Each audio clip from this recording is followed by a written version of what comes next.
Hello everyone and welcome. So in today's video, I'm going to talk about how to prepare a session 0.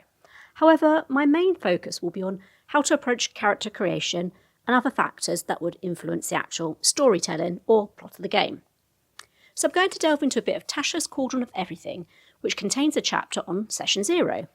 Later, I'll also bring in some tips and tricks from the Dungeon Master's Guide and Player's Handbook, which have useful sections on storytelling and creating adventures. Before I begin though, it's essential to understand players' boundaries.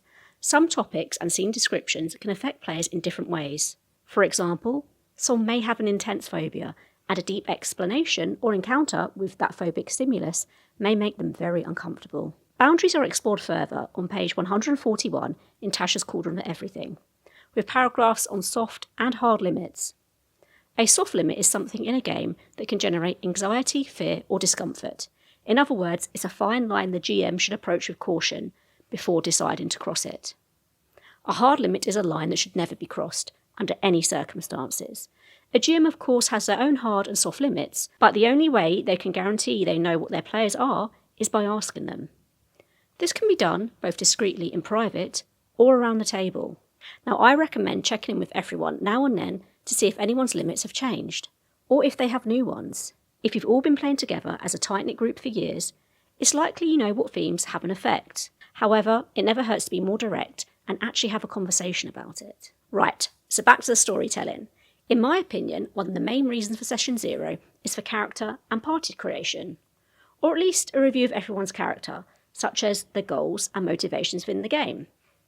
As I'm approaching session 0 from a storytelling perspective and not a tactical one, I won't talk much about class splits. What interests me is how a player's character fits in with the overall plot or storyline in the game. Now, I've done a few videos on character flaws and motivation, but what I'm focusing on is how you can apply those in the early stages of your game, so that your character has enough room to grow.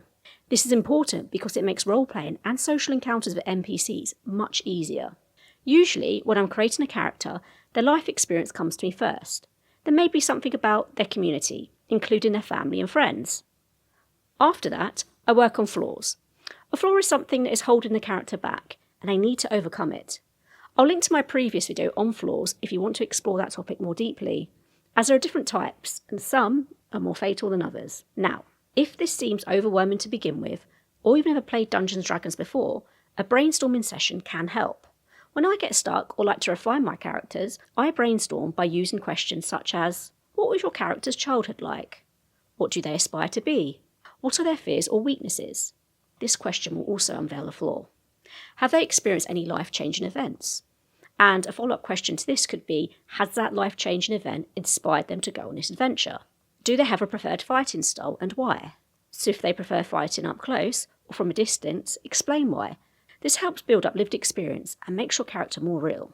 GMs who are more interested in the narrative arcs of the game can then make note of specific character traits and weave them into the game. For example, let's say a person is playing an elf rogue who wants to rescue their family from financial ruin, and they are desperate to repay their family's debts. The GM could add scenes where this character is tempted to put their party members at risk for the sake of earning a little extra gold on the side. Introducing little moral dilemmas like this throughout the game is a great way of helping players think more deeply about their characters, and I also think it's a lot of fun. Of course, it can be quite challenging to remember all of a character's quirks, traits and flaws, but this is where character hooks are useful. In one of my game writing videos, I create 3 hooks that tend to come up again and again in adventures. So the first hook is bounty and boon. So a character is motivated by a reward. This doesn't have to be monetary. Accolades and achievements are also included. Our rogue elf could fit into this one, as they need a reward to pay off the family debt. The second character hook was righting a wrong, so answering a call to help, for example. However, we could turn this into something more sinister and weave in a bit of revenge. Third character hook is grow and learn. This is internal growth. In films, an example could be a coming-of-age story. Perhaps a character has been through something that requires them to be more independent, or figure out some truth about themselves. Now, the Player's Handbook has a small paragraph on bonds, which are explicit things that motivate a character, and are usually in alignment with the character hook. An example of bond questions are, who is the person you care most about? Are there any places you feel a special connection to? What is your most treasured possession? So, if we go back to our elf example, they have a tight bond with their family, and they are who they care about. This is why they're so driven to pay off the family debt. Next, we have flaws. I won't overly explain this as I already have an entire video dedicated to explaining flaws. But essentially, a flaw is something that can be leveraged against your character. In other words, it's something they have to overcome so that they are less vulnerable. A flaw typically includes things like vices, weaknesses, and fear. So, going back to our elf example, their flaw could be a fear, or more accurately, a fear of their family's financial ruin, or a fear of failing to help them. If they meet a particularly manipulative foe on their adventure, they could be tempted with a bribe. Now, there are plenty of examples of flaws and bonds to get you started, but I always think it's more fun to develop your own. You can use your favourite characters from TV shows and books as inspiration. Come into session 0 with a brief idea or outline of what you want your character to be like, may help inspire others, and will contribute to a rich party backstory. Another thing I wanted to touch on is understanding what everyone enjoys.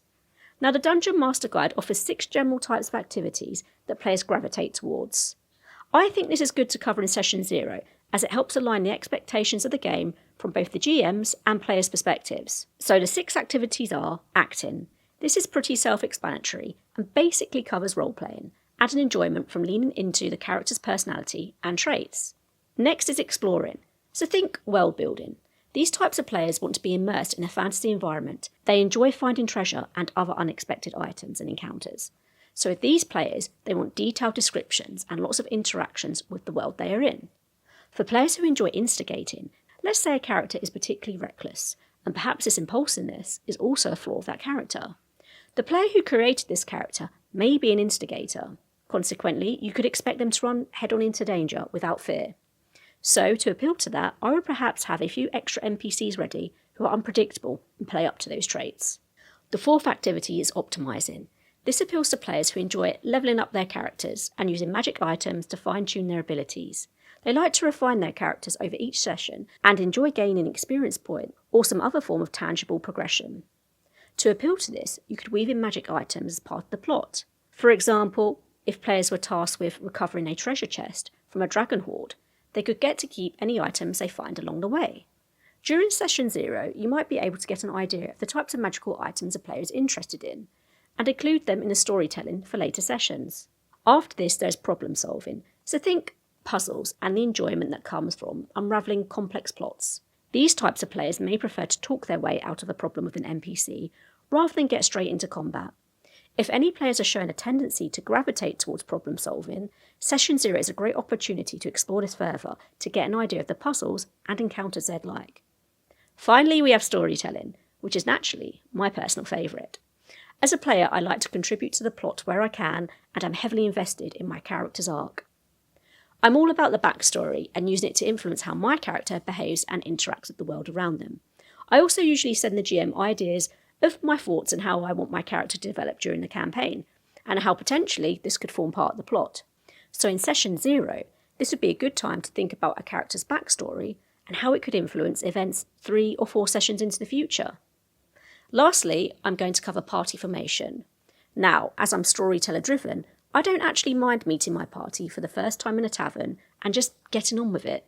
I also enjoy using my backstory to problem solve and build an in-character rapport.